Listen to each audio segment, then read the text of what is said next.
आशा करती हूँ बहुत अच्छा लगा। वीडियो को लाइक शेयर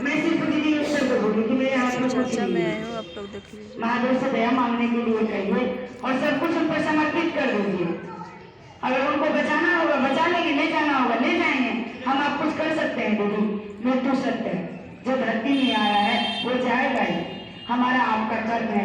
हम आप कहानी के तौर पर सुनते हैं कि सत्यन सुइया अपने पति को प्राण वापस क्यों लाई है, क्योंकि पतिव्रता नारी थी, उसके अंदर इतनी शक्तियां थी वो अपने पति को प्राण वापस ले आई। क्या हम लोगों के अंदर वो शक्ति नहीं है? साहब कहते हैं कि शिव का अगर एक आंसू बहा दे महादेव के लिए तो धरती पड़ जाएगी, आसमान में जेल हो जाएगा और हमारे कष्ट दूर नहीं होंगे। इतना कहने के बाद दीदी आज हमको लगता है 20-25 दिन के बाद कल मेरे पास कॉल आया, किसी काम से उसकी बहन मेरे पास कॉल की, छुट्टे कह रही है राजमणि बहुत सुधार है, बहुत सुधार है। हम सोच भी नहीं सकते थे कि महादेव की कितनी बड़ी दया है।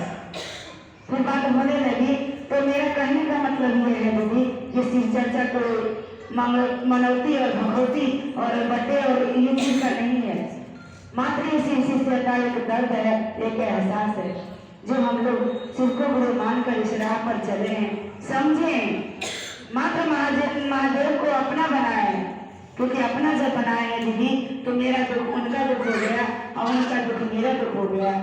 बस मात्र इस राह पर चलते रहिए। साहब बहुत कठिन से ये तीन हम जैसे पापी को दिए हैं दीदी, जिस 3 सूत्र को कहकर हम लोग अपने घर की दिशा को संभाले हैं। अगर आज हम जैसे पापी को उस महादेव से नहीं जुड़ते तो आज मेरी दशा सही नहीं होती। हम कभी कभी सोचते हैं दीदी, पीछे मुड़ के जब देखते हैं तो मुझे ऐसा लगता है कि ना जाने ये 24-25 साल हम अपने जिंदगी को बर्बाद कर दिए। बैठ की जिंदगी चला गया, रिश्तेदारी नातों में समय बर्बाद कर दिए। जो मेरा अपना था हम उसको पकड़ नहीं पाए, लेकिन जब इस राह पर चलने लगे हैं दीदी 2012 से, तो सोच सकते हैं कि 2012 से लेकर ये मंदिर भी मिला था 2012 में दीदी, और अभी तक सोचिए बिना रुके बिना थके चलते जा रहे हैं, चलते जा रहे हैं। ना कुछ सोचते हैं ना कुछ समझते हैं दीदी, मात्र दोस्तों आप लोगों के बीच कहने के लिए आते हैं कि मेरा मन समझ गया है, मेरी घर की दशा और दिशा बदली है। आप लोग भी मान के देखिए, एक बार जांच के देखिए, परख के देखिए। इतना जान लीजिए दीदी कि चर्चा में आने से या भजन गाने से या चर्चा करने से मन नहीं समझता है। मन को समझाने के लिए मात्र उस गुरु के प्रति भाव देना होगा।